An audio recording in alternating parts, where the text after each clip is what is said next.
Assalamualaikum warahmatullahi wabarakatuh. Bismillah, alhamdulillah, salatu wassalamu ala rasulillah wa ala alihi wa sahbihi wa mawalah, la hawla wa la quwata illa billah. Secara etimologi, kurban itu berasal dari kata qaruba yaqrabu kurbanan, artinya dekat. Jadi tujuan kurban ini tidak lain adalah untuk mendekatkan diri kepada Allah Subhanahu wa taala melalui menyembelih bahimatul an'am atau binatang ternak. Kalau di tempat kita sapi atau kambing. Tujuan kurban ini selain mendekatkan diri kepada Allah, tujuan secara vertikal, kemudian secara horizontal, tujuannya untuk berbagi dalam lingkup sosial, berbagi terhadap masyarakat, khususnya berbagi daging hewan kurban yang disembelih.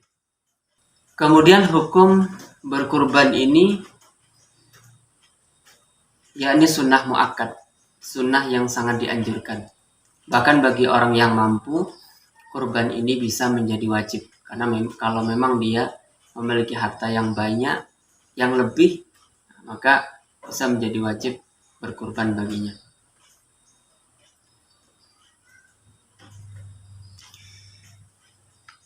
Kemudian ketentuan hewan kurban ini sebagaimana disebutkan dalam kitab tuntunan kurban, untuk kambing, 1 ekor kambing itu diperuntukkan untuk 1 orang. Kemudian untuk sapi dan onta itu digunakan untuk 7 orang. Itu dalam ketentuan pelaksanaan ibadah kurban ini. Kemudian syarat hewan kurban itu yang pertama tidak buta, kemudian tidak cacat, tidak sakit, dan tidak kurus. Nah, adapun jika hewan kurban itu bertanduk, lalu tanduknya itu patah, dalam keterangan ini tetap sah untuk digunakan untuk berkurban, karena memang tujuan ibadah kurban ini yang penting daging daripada hewan kurban itu banyak. Maka dianjurkan untuk hewan yang bagus, yang banyak dagingnya, karena berkaitan dengan pemberian daging ini kepada fakir miskin dan lain sebagainya. Kemudian pemberian daging hewan kurban ini sepertiga untuk fakir miskin, sepertiga untuk yang berkurban, dan sepertiga untuk kerabat tetangga. Nah, dalam hal ini orang yang berkurban itu hendaknya tidak lebih menerima daging dari sepertiga, ya, karena ini akan diberikan kepada fakir miskin, pada kerabat dan tetangga yang lainnya. Kemudian waktu penyembelihan kurban ini dilakukan pada tanggal 10 Zulhijjah sampai berakhirnya ayyamut tasyrik, hari tasyrik. Hari tasyrik itu 11, 12, 13 bulan Zulhijjah. Tapi yang lebih utama, berkurban ini dilaksanakan setelah melaksanakan sholat Idul Adha. Makanya kurban itu disebut juga dengan udhiyah. Udhiyah itu berasal dari kata duha, karena memang dianjurkan menyembelihnya pada waktu duha. Ya, lebih afdal lagi ketika setelah selesai melaksanakan daripada sholat Idul Adha.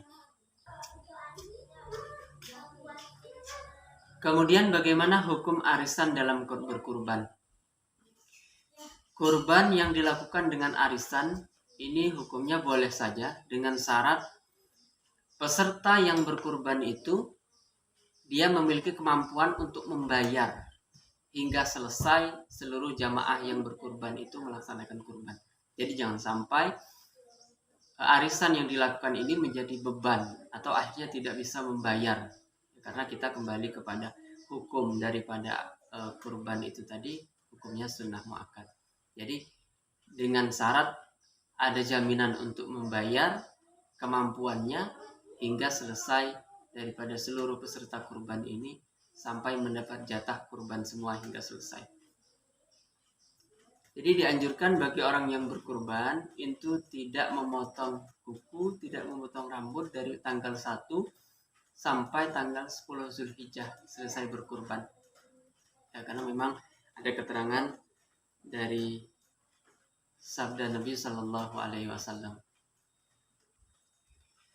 Kemudian bagaimana hukum berkurban untuk orang lain? Nah, berkurban dengan untuk orang lain ini, pertama, orang itu sudah meninggal atau masih hidup. Yang pertama, kalau orang itu masih hidup, berkurban untuk orang lain ini pertama harus minta izin kepada yang bersangkutan. Kalau yang bersangkutan mengizinkan, maka boleh mengurbankannya. Sebab kalau tidak izin, mungkin barangkali yang berkurban ini mampu untuk berkurban dan dia ingin melaksanakan kurban sendiri. Kemudian bagi orang yang telah meninggal, ini hukum berkurban itu boleh saja dengan catatan pahala daripada kurban itu menjadi sedekah. Demikian fikih kurban secara ringkas yang diambil dalam beberapa kitab, terutama dalam kitab tuntunan kurban. Mudah-mudahan apa yang kita lakukan, khususnya ibadah kurban, diterima Allah Subhanahu wa Ta'ala dan diberikan ganjaran yang setimpal, khususnya bagi yang berkurban. Dan kita mudah-mudahan berharap pada Allah di masa-masa yang akan datang bagi yang belum berkurban, diberikan Allah kemampuan untuk melaksanakan ibadah sunnah makan ini. Demikian, Assalamualaikum warahmatullahi wabarakatuh.